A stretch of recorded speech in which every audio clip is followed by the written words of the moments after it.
जगन्नाथ सिंह समाज सेवी अपने दल बल के साथ वीआईपी पार्टी को ज्वाइन किया।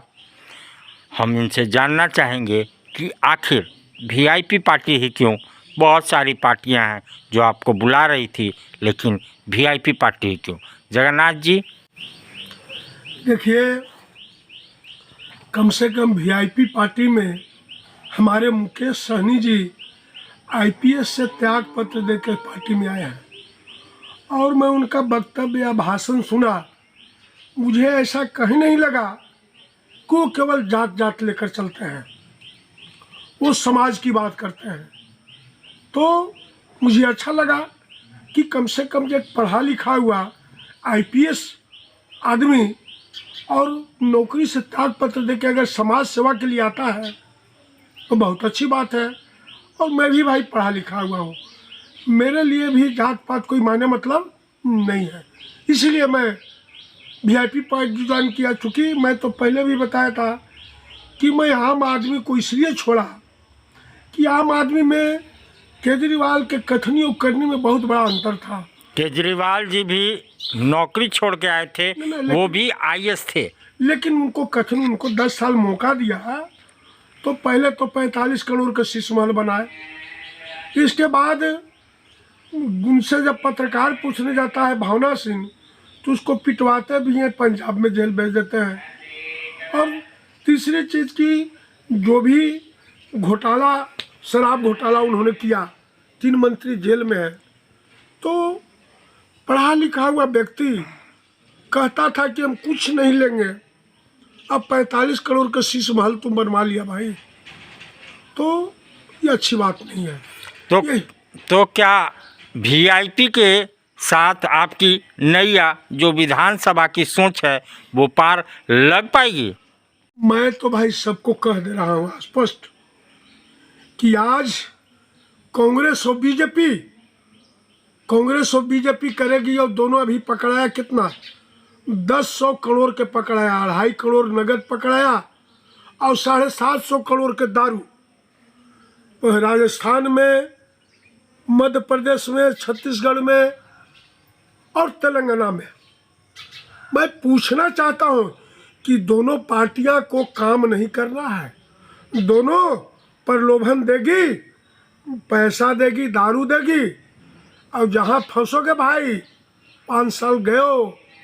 तो मैं जनता जनार्दन से आह्वान करना चाहता हूं कि भैया नाव पर चढ़ो और मैं इस दलदल से निकलो और मैं आपका सेवक साबित होगा, ये मेरा वादा है, सच्चा सेवक।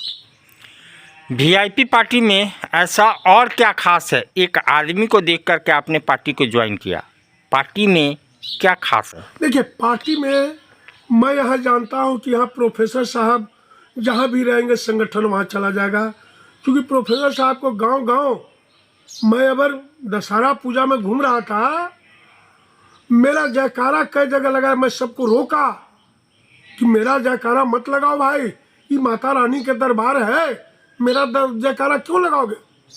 तो जनता को केवल छाप चाहिए था। यहाँ वीआईपी पार्टी के में न संगठन है न कुछ है, लेकिन वो सब चीज़ हो जाएगा, क्योंकि प्रोफेसर साहब के तो लोग जानता है ना। तो प्रोफेसर साहब जहाँ हैं वहाँ सब चीज़ हो जाएगा, ये मैं अनुभव करता हूँ।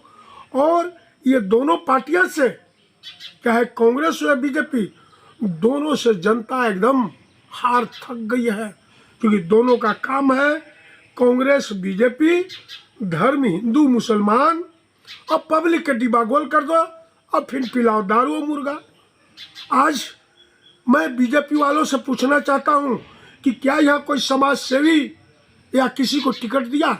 हमारे परशुराम ओझा आजीवन झंडा ढोते रह गए, लेकिन उनको एक टिकट नसीब हुआ। वो कैपिटलिस्ट पार्टी है, वो धन वाले आदमी को देगा, जो उसको 15 करोड़ देगा उसको टिकट मिलेगा। जो कांग्रेस का चाल चरित्र था वही बीजेपी अपना लिया है।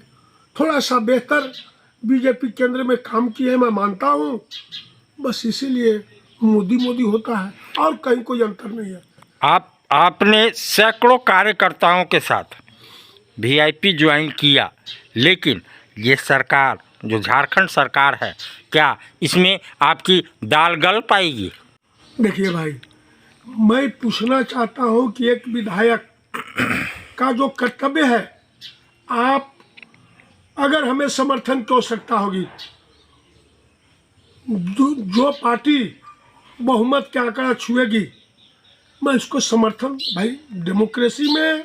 लेकिन मैं इतना पब्लिक से बता देना चाहता हूं, जनता जनार्दन से, कि प्रोफेसर साहब को खरीदने वाला इस धरती पर कोई पैदा न लिया है न लेगा।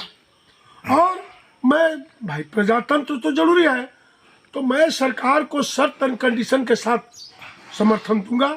ऐसी नहीं है कि हमको इतना पैसा दो या मंत्री पद हमें नहीं चाहिए, हमारे लिए क्षेत्र को दे दो, मैं समर्थन दूंगा। बात इतना ही है। मतलब आप भी बेपेंदी के लोटे हो जाएंगे, जहाँ पे सरकार मिलेगी वहाँ पे आप लौट जाएंगे। सवाल है कि आखिर सुनिए, मैं पूछना चाहता हूँ कि क्या पुनः चुनाव होना चाहिए?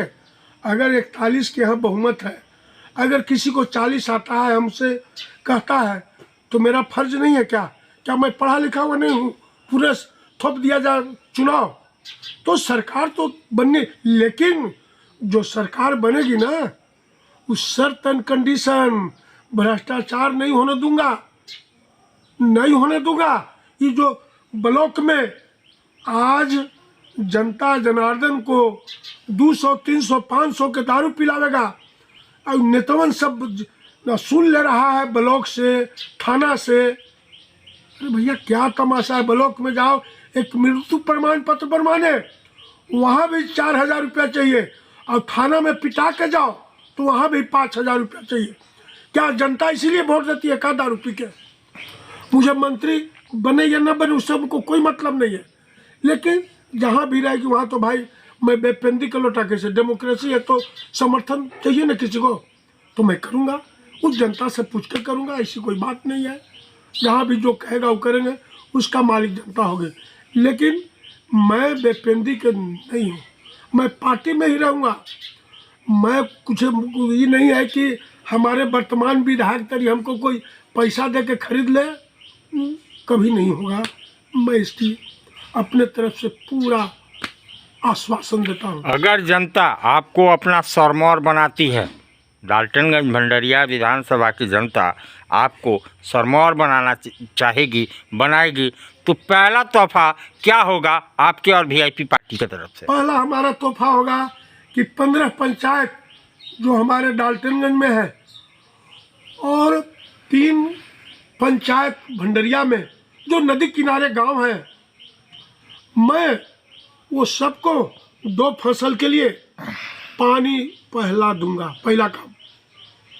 और जो भी भंडरिया में जो अस्पताल में जो डॉक्टर नहीं है, भंडरिया में डॉक्टर नहीं है, ये सतबरवा में डॉक्टर नहीं है, मैं उसकी पूरी गारंटी के साथ कहता हूँ कि वहाँ डॉक्टर बहाल होंगे और जनता को सेवा होगा। पानी की बात रही, पानी की बात तो तत्कालीन केंद्र और राज्य सरकार चला रही है। पानी साल 2 साल में पानी हो जाएगा। अरे लेकिन पानी होगा भाई, मैं कहाँ से पानी होगा? 10 साल हो गया बीजेपी, मेयर के चुनाव 500 करोड़ रुपया आया, पानी मिला डाल्टनगंज को। लेकिन यहाँ की जनता जनार्दन को मैं दोष देता हूँ कि दारू अगर पियोगे यही हसर होगा कि न पानी मिलेगा, न रोड मिलेगा, न नाली मिलेगा, खाली मोदी मोदी करोगे दारू पी के। तो यहाँ भी जनता जनार्दन दारू पी के वोट दिए थे। ऐसा नहीं है कि सब जनता दारू पी के, लेकिन मैक्सिमम यही करते हैं। आज मुझे बहुत अफसोस हुआ कि एक दिन एक पंडित जी पूरा टीका भूका किए थे, धर्म है क्या? मुझे तो बहुत ताजुब होता है कहने में कि वो मानव जीवन, वो धर्म ही क्या, जहाँ दिन दुखियों को आंसू न पोछा जाए, भूखे को खाना नहीं खिलाया जाए, और बीमारी को इलाज नहीं करवाया जाए। आज धर्म को आडंबर और पाखंड का अड्डा बना दिया है। मैं एक पंडित जी पूरा टीका भूका लिए थे, मैं पूछा, महागौरी का दिन था, अष्टमी का दिन था, कि आज की विशेषता क्या है? पंडित जी कुछ नहीं बोले। तो मैं हमसे पूछने लगे हम कि भैया महागौरी, माता रानी का महागौरी का दिन यह है कि जो कन्या नारी का सम्मान करना सिखाया है। उसी दिन कन्या पूजन का महत्व है और कन्या पूजन से नारी का सम्मान करना सिखाया गया है। यहाँ धर्म के बारे में देखिए भाई, मैं तो बहुत हैरान परेशान हूँ कि आज पंडित जी पूजा कराए, अपना लिए चल दिए, लेकिन लोग को ये नहीं बताया कि इंसानियत मानवता भी धर्म है। और धर्म कैसे, जैसे मैं 5 ज्ञानेंद्रिया के बारे में जिक्र किया बहुत जगह कि अगर 5 ज्ञानेंद्रियां की नकारात्मकता को दूर नहीं करोगे तो दुर्गा जी से भेंट नहीं होगा। और 5 ज्ञानेंद्रियां जैसे आपको चलेगा वैसा ही जीवन चलेगा। 5 ज्ञानेंद्रियां क्या है? स्वाद, स्वाद से बचना होगा। दृश्य, गलत दृश्य मत देखो। शब्द, गलत शब्द मत बोलो। गंध, गलत गंध मत कर लो। और स्पर्श, गलत स्पर्श मत करो। अगर ये 5 ज्ञानेंद्रियों को दूर नहीं करोगे तो क्या दुर्गा जी को, लेकिन ये कोई बताने वाला लोग है नहीं। लोग बस हो गया जय माँ दुर्गे। क्या, मैं तो देख के हैरान परेशान हूँ कि धर्म को लोग क्या बना दिया है। आप नारी की बात की है तो नारी में 33% आरक्षण उन्होंने महिलाओं को दिया, नारी शक्ति को दिया। क्या कहना चाहिए? अच्छा, इसमें कहीं को दो मत नहीं है। हमारे आज भी महिलाएं मान लिया जो फॉरवर्ड सोच के हैं, जो कि अच्छे अच्छे समाज सेवा भी कर रहे हैं और अच्छे अच्छे पद पर भी जा रहे हैं, तो क्या नहीं होना चाहिए? लेकिन आज भी हमारे के यहाँ का नारी शक्ति जो है पढ़ा लिखा हुआ नहीं है और बहुत संकुचित दिमाग में है। और जितना पंडित जी कहेंगे उतने वो सुनेगी, उससे बेसी उसको समझ रहे नहीं कि धर्म को लोग इसको मैंने समझाया नहीं, लोग को धर्म के बारे में समझाया नहीं। तो मैं बहुत हैरान परेशान हूँ कि डेक बज जाए और ऑर्केस्ट्रा हो जाए और उसी को लोग दशहरा पूजा मानते हैं। मैंने इंजॉयमेंट, धर्म का मतलब मनोरंजन का साधन बना लिया है लोग। मुझे बहुत तकलीफ होता है कि क्या लोग धर्म को बना लिया है। मैं घूमा, मैं देखा कि जहाँ पर ऑर्केस्ट्रा है वहाँ भीड़ लगा हुआ है और जहाँ कुछ नहीं है वहाँ 10 गो पंडाल में नहीं था। क्या दुर्गा पूजा लोग मैंने क्या मना रहे हैं, क्या कर रहे हैं, हमें समझ में नहीं आया।